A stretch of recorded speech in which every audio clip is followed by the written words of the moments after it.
اللہم انی اسألک علما نافعا ورزقا طیبا وعملا متقبلا۔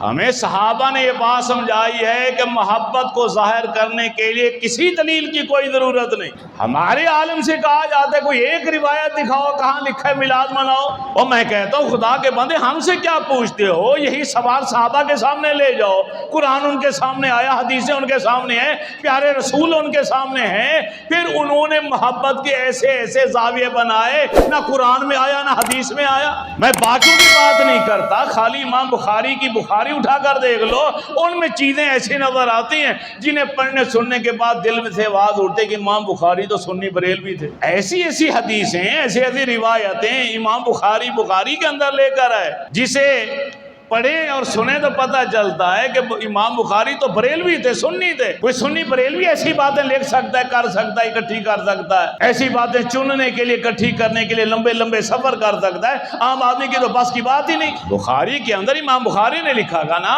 کہ نبی علیہ السلام نے وضو فرمایا تو وضو والے جسم کو لگ کر استعمال شدہ پانی بھی صحابہ نے نیچے نہیں جانے دیا، ایک ایک قطرہ اپنے ہاتھوں میں لے کے جسموں پہ ملتے رہے۔ میں ان کے مولوی سے پوچھتا ہوں، ارے اپنے مولوی کو سر پہ قرآن رکھو، کعبے میں لے کر جاؤ، پوچھو کہاں قرآن میں لکھا ہے؟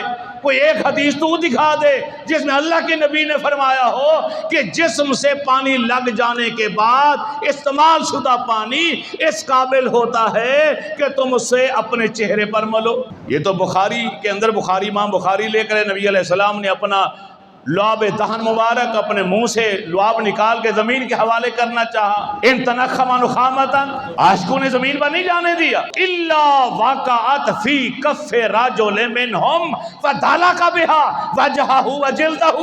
وہ امام بخاری کو میں بریلوی نہ کہوں، سنی نہ کہوں تو اور کیا کہوں؟ کہیں قرآن میں نہیں لکھا ہوا، کہیں حدیث میں نہیں لکھا ہوا کہ کسی کے منہ سے نکلا ہوا تھوک، کھنگار، یہ میرا تمہارا، سید آمنہ کے لال کے منہ سے نکلے تو ادب کا تقاضا ہے، لعاب دہن مبارک کہیں گے ہم، لیکن میرے تمہارے منہ سے نکلنے والا تھوک ہے، کھنگار ہے۔ صحابہ ہاتھوں پر مل لیتے تھے۔ فَدَالَكَ بِهَا وَجْهَهُ وَجِلْدَهُ۔ امام بخاری نے نوٹ کیا کہ صحابہ ایسے عاشق تھے کہ جنہوں نے اللہ کے رسول کا لعاب مبارک ہاتھوں میں لے کے اپنے چہرے اور جسم کے اوپر ملا۔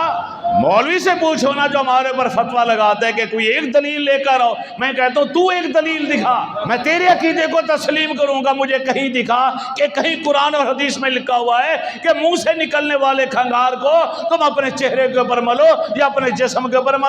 سرکار نے خون کا پیالہ، خون نکلوایا، لہو نکلوایا، صحابی کو جا دفن کر کے، اور وہ دفن کر کے آ گیا، صحابہ سمجھے کہ دفنا دیا، مگر آمنہ کے لال تو جانتے ہیں کہ یہ میرا عاشق۔ فرمایا کہاں دفن کر کے آئے ہو؟ چپ، ارے بولو تو صحیح نا، کہاں دفنا کے آئے ہو؟ تو رو پڑے، آقا میرے ایمان اور عشق نے گوارا نہیں کیا زمین کے حوالے کروں، پھر اس کے اوپر لوگ چلے، ان کے قدموں کے نشان ہیں، ان کے جوتے ہیں، پاؤں آئے، آقا میں نے آپ کا خون پی لیا۔ میرے نبی نے جنت کی بشارت دی کہ جہنم کی آگ حرام ہوگی اس کے اوپر۔ لاؤ کوئی ایک دلیل، قرآن میں کہیں دکھاؤ، حدیث میں کہیں دکھاؤ۔ حضرت انس صحابی رسول ہیں، خادم رسول ہیں، 10 سال میرے نبی کی خدمت کی، جب دنیا سے جانے لگے تو اپنے شاگرد کو بلا کے وصیت کی، فرمایا دوسرے کمرے میں چاندی کی ڈبیا رکھے، اٹھا کر لے آ۔ وہ چاندی کی ڈبیا اٹھا کر لایا، اس کو کھولا تو اس میں چند بال تھے۔